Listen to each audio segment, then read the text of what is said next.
안녕하십니까 동민 여러분, 동장입니다. 1953년 사상계 5월호 내용들을 소개해 드리고 있습니다. 사상계 5월호 논문들 소개도 거의 이제 끝나가고 있고 끝나면 6월호 계속하겠습니다. 이번 영상에서는 해패론이라는 논문을 소개해 드리는데 작성자는 윤영춘이라는 분이 작성했습니다. 윤영춘이라는 분은 이 당시에 국학대학이라는 대학의 교수로 재직 중이었는데, 이 국학대학은 1960년대 중반쯤에 문을 닫았다고 합니다. 그래서 잠시 우석대라는 이름으로 있다가 이제 고려대학교에 흡수되는 그런 역사적 과정이 있는 그런 대학입니다. 자, 해패론. 그럼 해패론이 뭐냐? 이 해자는 뭐 여러분들 해결하다 그럴 때 쓰는 말이고요. 풀이하다 이런 뜻이죠. 풀이하다. 해설하다 뭐 이런 뜻이고, 패는 덮다 이런 뜻입니다. 덮다. 이게 도대체 무슨 소리냐 하면은, 이 해패론은 순자가, 공자의 제자죠. 순자가 이제 어떤 편견 없이 정확하게 어떤 사물, 진리를 인식할 수 있는 방법으로 얘기했던 말인데, 그 이후로 해패론이라고 하면 편견 없는 인식을 뜻한다고 합니다. 지금부터 이제 설명을 드리는데, 내용의 깊이는 별로 없어서 간단하게 이제 소개해 드리는데, 이 책에서는 이제 이 해패론, 그러니까 편견 없는 진리나 사실에 대한 인식이라는 부분에 대해서 여러 사람이 얘기했다 하면서 몇 사람을 소개하고 있습니다. 이제 공자가 있는데요.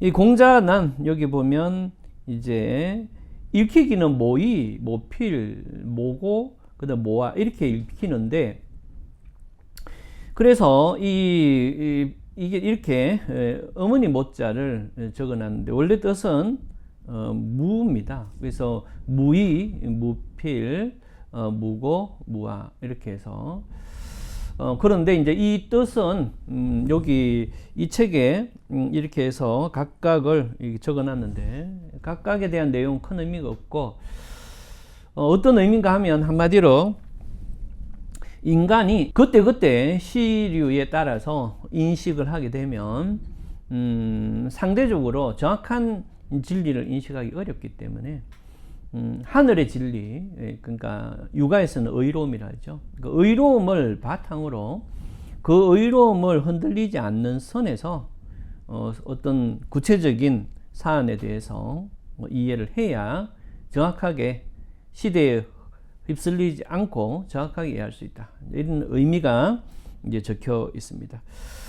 그 다음에 이제 그 데카르트나 베이컨 이런 사람들, 특히 또 로크 이런 사람들에 대해서 견해에 대해서 쭉 얘기하고 있는데요. 그 중에서 프랜시스 베이컨이 얘기했던 이제 편견 없는 진리의 방법을 소개하고 있습니다. 이게 여러분들 이제 고등학교 다닐 때 종족의 우상, 시장, 극장, 그 다음에 뭐 그 동굴의 우상 이거 들어봤죠. 근데 지금 30대, 40대는 자연계열 학생들, 자연계열을 이렇게 진로했던 분들은 거의 40대조차도 잘 모르는 내용이라서 잠깐 소개해 드리면, 프랜시스 베이컨은 경험을 통해서 진리를 안다, 이렇게 생각을 했습니다. 그러니까 사람들이 경험을 많이 하면 진리에 가까워진다, 이렇게 보는 거죠.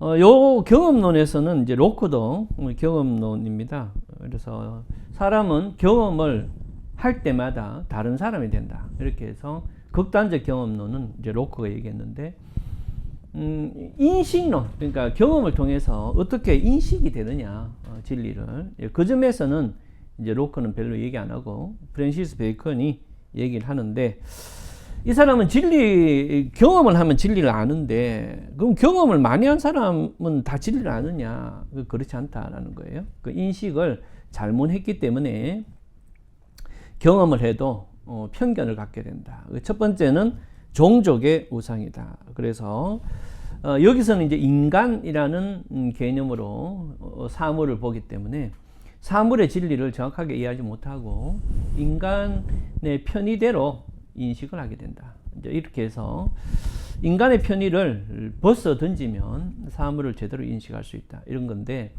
이걸 좀 축소시키면 이제 자기 무리들을 기준으로 인식을 하게 되면 진정한 진리를 알 수 없게 된다. 그러면은 좌익이나 우익이겠죠. 좌익의 입장에서, 우익의 입장에서 결국엔 인간 사회에서 좌익이 있고 우익이 있다는 뜻은 한 인간이 좌익과 우익의 생각을 동시에 할 수 있다는 뜻입니다. 그럼에도 한쪽에서만 이제 접근하게 되면 사물이나 어떤 상황에 대해서 인식을 제대로 못하게 되는 거죠. 또 어떤 사람은 인식을 제대로 못한다는 걸 알지만 어떤 그렇게 잘못된 인식을 바탕으로 어떤 분쟁을 일으키고 이런 걸 또 좋아하는 사람도 있죠. 어쨌든 이 사람은 이제 종족의 우상 이거고, 그 다음에 굴혈의 우상 뭐 이렇게 한자가 되어 있는데 이거는 동굴의 우상입니다. 이거는 뭐 한마디로 자기에 갇혀 있는 그런 우상이죠. 우리가 성인이 됐을 때 자기 관점에서 나는 어떨 때 이러니까 저 사람도 그렇게 행동하는 거 보니까 그렇구나, 이렇게 성인이 된 상태에서도 그렇게 인식하는 사람이 옆에 있으면 피곤하죠. 일일이 내 행동을 설명을 해야 됩니다. 그러니까 우리가 그 청소년 시기에는 주로 자기 관점에서 이해를 많이 해요. 그러니까 제가 어떻구나, 나도 어떨 땐 저러니까 쟤도 그런 상황인가 보다, 이렇게 청소년 때는 그렇게 인식을 많이 하는 건데 어른 되면 그걸 벗어나야 되죠. 그래서 나의 어떤 상황과 관계없이 객관화해서 이제 진리를 인식해야 된다. 이게 동굴의 우상입니다. 그 다음에 시장의 우상이라는 게 있는데요. 시장의 우상은 언어입니다. 언어. 예를 들어서 어떤 사람이 계속 정의를 얘기하고 약자 보호를 얘기해요. 그런데 또 여성에 대한 권리를 얘기합니다. 근데 그 사람의 행동이 사실은 굉장히 성추행이나 이런 걸 많이 하는 사람인데 이 사람 입에서는 늘 그 자기 어떤 진리, 그 다음에 여성 권리 이런 걸 강조를 한다는 거예요. 그러면은 그러한 언어 속에서 그 사람을 이해를 하기 때문에 그 사람의 본 모습을 잘 모른다는 거예요. 그 언어로 그 사람의 또 그 상황의 어떤 모습이 숨겨져 버린다, 이런 얘기가 됩니다. 그 다음에 마지막으로 극장의 우상이라는 게 있는데 사람들이 다 그렇게 얘기하더라, 이런 속에서 있으면 우리가 잘못된 인식을 하게 됩니다.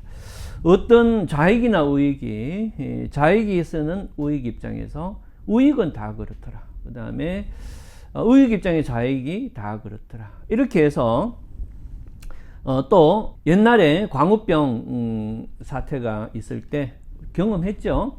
전문가가 그렇게 얘기하더라, 이런 거. 진리를 실험을 했는데 그렇다 하더라, 이런 거 전부 거짓말이었습니다. 그래서 전문가이다 하더라도 우리가 그 사람들의 말을 맹신해서 들을 필요는 없고 자기의 어떤 인간적 판단 속에서 이해를 해야 된다, 이렇게 베이컨이 얘기를 하고 있습니다. 그 외에 이 사람이 이제 편견 없이, 그러니까 어떤 치우침 없이 제대로 인식하기 위해서는 비교를 주의해야 된다, 이렇게 얘기합니다. 그러니까 우리 사회가 만약에 중간계층이 있다, 그럼 그 중간계층이 자기의 보다 상류층을 자꾸 보면 우리 사회는 정말 살기 힘든 사회가 되고 빈부격차가 크다, 이렇게 얘기를 하겠죠. 근데 자기보다 어렵게 사는 사람, 이런 사람들에 대해서 관심을 가지게 되면 좀 더 마음에 여유가 있고 우리 사회를 좀 더 정확하게 볼 수가 있다, 이런 뜻입니다. 이제 그런 얘기가 여기 이제 중류층이라는 이름으로 되어 있는데, 어쨌든 우리가 사회를 정확하게 이해하기 위해서는 이 비교 개념에서 약간 벗어나서 이해를 해야 된다, 이렇게 됩니다. 그 다음에는 의심의 어떤 문제점이라는 건데요. 여기 보시면 마음을 결정하지 않고 있으면 외계의 물체를 본다든가 혹은 듣는다 하더라도 그 물체의 본질을 정확하게 파악할 수 없다. 이렇게 되어 있습니다. 여기서 마음을 결정하지 않고 라는 말은 자기의 어떤 의로움, 가치관이 없이 이런 뜻입니다. 그래서 이렇게 얘기하면 이런가 보다 해서 자기가 돌아다니고 저렇게 하면은 저게 옳은가 보다 해서 돌아다니죠. 그런데 이런 어설픈 정의가 실제로 제일 위험하죠. 여러분들 나치 시기에 나치가 이렇게 만든 분위기 속에서 나치가 좋구나 이렇게 옳다라고 생각을 하게 되면 자기의 의로움 없이 그렇게 따라가게 되면 어떻게 됐어요? 결국에는 다른 사람을 공격하는 형태로 나타나죠. 그래서 수많은 유대인을 죽이고 자기도 전쟁에 참여해서 죽는 그런 결과를 갖고 오게 되니까 좌익이다 우익이다 이렇게 생각하기 전에 내가 이 세상을 어떻게 보고 있는가를 정리를 하고 들어야 된다. 이렇게 되어 있습니다. 자, 그 다음에 이 사람은 또 뭐라고 얘기하는가 하면은 전정의 패다. 이렇게 되어 있는데요. 전정의 패 좀 어렵죠. 여기 있는 거 그대로 얘기하면 전력을 다하면 일기, 그 다음에 일예의 능해짐과 동시에 큰일에도 공을 세울 수 있다. 해서 전신전력을 다하면 많은 어려움을 이겨낼 수가 있다. 하지만 전문가가 자기가 닦은 그 부분만이 소중하고 다른 부분은 경하다고 생각했을 때부터 문제가 생긴다. 이렇게 되겠죠. 얼마 전에 이제 의사들 좀 이제 자기 주장이 강했는데 전력을 다해서 생명을 구제하는 것 아주 숭고한 일이죠. 하지만 그 부분에서 많이 옳다 이렇게 생각을 하게 되면 그때부터 문제가 생기기 때문에 특히 전문가일수록 자기의 공정한 인식을 위해서 일부의 어떤 시각을 열어놔야 된다. 이런 부분이 여기에 언급되고 있습니다. 그 다음에 동의의 패라는 겁니다. 각고 다름의 구분을 잘 해야 되는데 모든 사물이 동일하거나 모든 사물이 다르다면 굳이 같다 다르다에 대한 생각을 할 필요가 없다는 거예요. 왜? 다 다르거나 다 같으니까. 근데 우리 사회에서는 어느 부분은 같지만 어느 부분이 다른데 어느 부분이 같고 어느 부분이 다르다는 부분을 정확하게 인식 못하면 문제가 생긴다. 이런 얘기를 하고 있습니다. 그러니까 예를 들어서 어떤 사람이 좌익이나 우익이 좌익이 어떤 얘기를 했다. 그러면은 그 부분이 어떤 부분은 옳고 어떤 부분은 그러다. 혹은 어떤 부분은 우익과 같고 어떤 부분은 좌익과 같다. 이런 부분 다르다. 이런 부분을 명확하게 구분을 해야 되는데 그래야 상대방도 어떤 얘기는 우리하고 같지만 어떤 얘기는 다르구나. 왜 다를까? 이렇게 이제 나아갈 수 있는데 그것을 구분 못하고 쟤들은 우리하고 무조건 다르고 이런 식으로 접근하면 결국에는 해결이 안 되고 싸움만 있을 뿐이겠죠. 그래서 정확한 진리를 인식하기 위해서는 같고 다름을 정확하게 해야 된다. 그 다음에 분석과 종합 이런 얘기도 하고 또 상변의 패라고 해서 고정된 것과 변화하는 것을 정확하게 파악해야 된다. 이런 것들이 이제 이 사람이 이 사회의 진리나 사물을 정확하게 이해하기 위해서 우리가 갖춰야 될 거다. 이렇게 되는 거죠. 여기 보면 이제 상변의 패라는 거는 이제 우리가 학문을 하는데 상당히 중요하죠.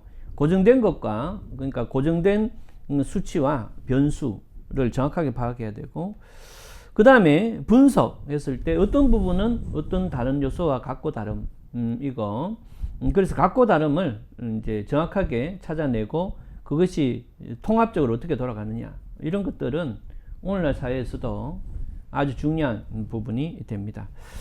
자, 그래서 여러분들이 지금까지 이제 정확한 현상 인식과 사실 인식을 위해서 어떤 것을 내 마음속에 좀 참고해야 되느냐, 여러분들에게 도움이 됐으면 좋겠습니다.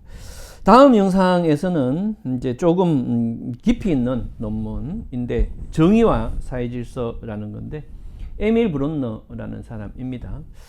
이 사람이 이제 정의의 뜻이라고 해서 이제 정의론을 얘기하고 있는데, 한때 아주 수준 낮은 정의론, 정의란 무엇인가라는 좀 쓰레기 같은 그런 책이 베스트셀러가 된 적이 있죠. 그것보다도 이 짧은 논문이 더 깊이가 있습니다. 그래서 다음 영상에서는 정의와 사회질서 파트를 한 두세 개의 영상으로 나누어서 자세히 설명을 드리도록 하겠습니다. 다음에 뵙도록 하겠습니다. 감사합니다.